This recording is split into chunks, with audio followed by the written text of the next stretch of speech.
Welcome to Podnutz Daily for November 11th, 2008, episode number 112. I'm going to zip through some things here.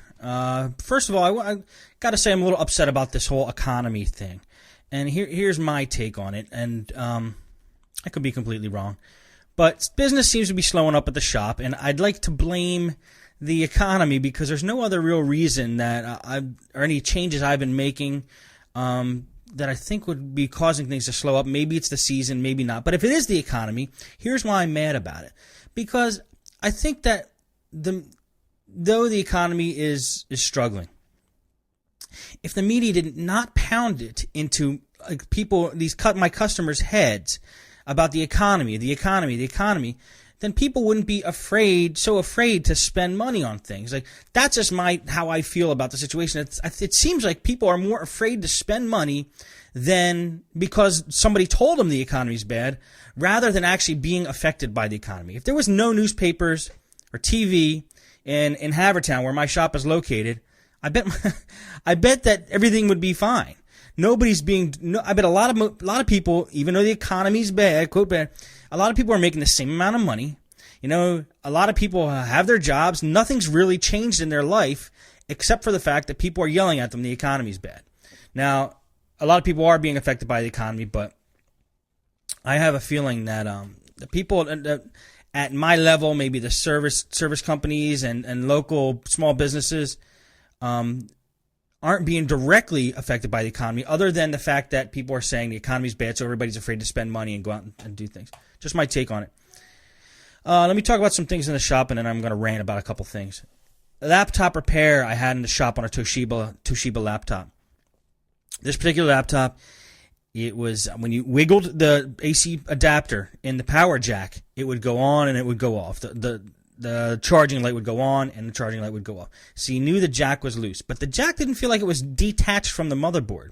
And this is what happens with a lot of power jacks, especially in Toshibas, and I think I may have seen it on a few compacts. Opened it up, took a close look at the motherboard. What happens is the pin, that is the middle pin on the DC power jack, basically goes from the jack itself, bends at a 90-degree angle, goes straight into the motherboard, and gets soldered into the motherboard at that point. So it's not being soldered to the motherboard using a wire. It's being soldered directly as a post. Now, a post is very rigid.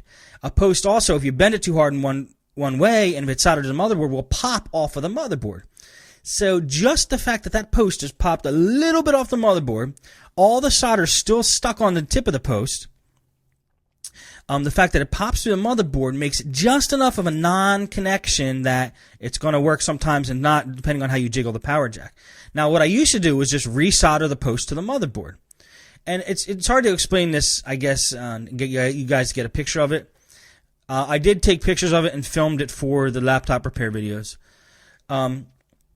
So what I usually used to do is just resolder that post to the motherboard. Well, the post is brittle, and it might come detached again. It's also happened again. If it happened once, it might happen again. So what I do now is I take a piece of wire from the end of the post, which became detached from the motherboard, and I solder the wire to that post, and then I solder the wire to another spot of the motherboard where the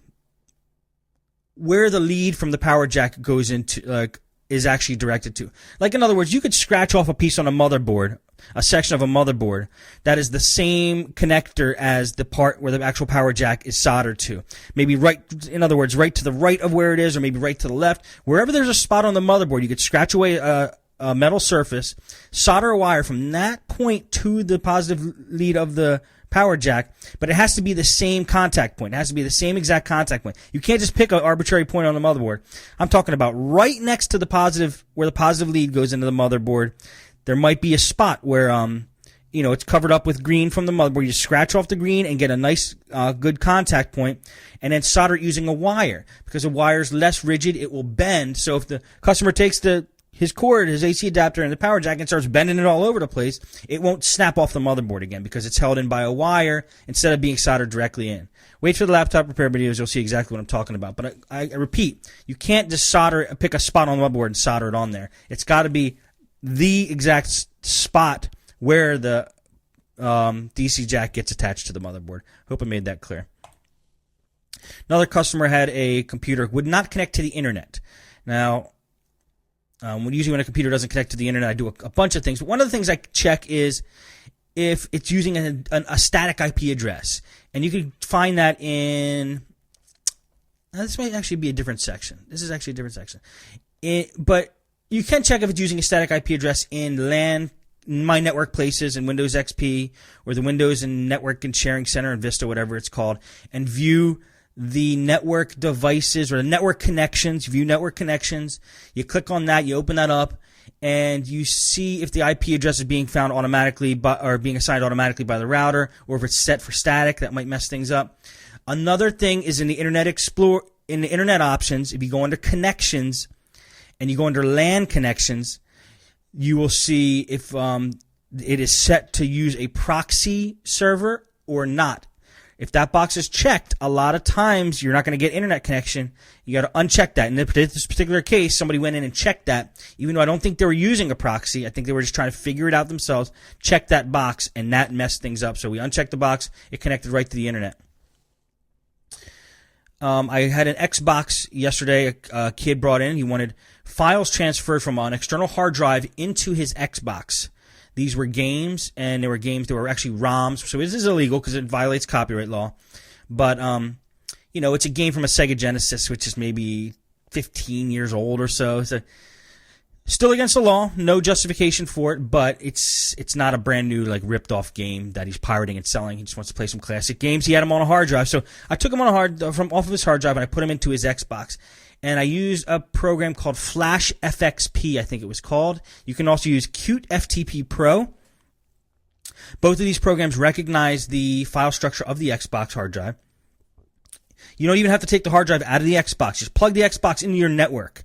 Or if you have a crossover cable, plug it right into a laptop or another computer. But plug it into your network. If your Xbox is hacked, you have to go in and find out what the IP of the Xbox is. Then you just use your computer that's hooked up to the network, go in with Flash FXP, enter the IP address of the Xbox, it opens it right up, and you just copy files from an external hard drive or your laptop right into the Xbox. You got to turn off passive mode though, otherwise the transfer will take days, and you can turn it into minutes if you turn off passive. That was a mistake I made. It turned into a semi-nightmare, but it all worked out in the end. Lastly, Trend Micro is an antivirus that I do not like.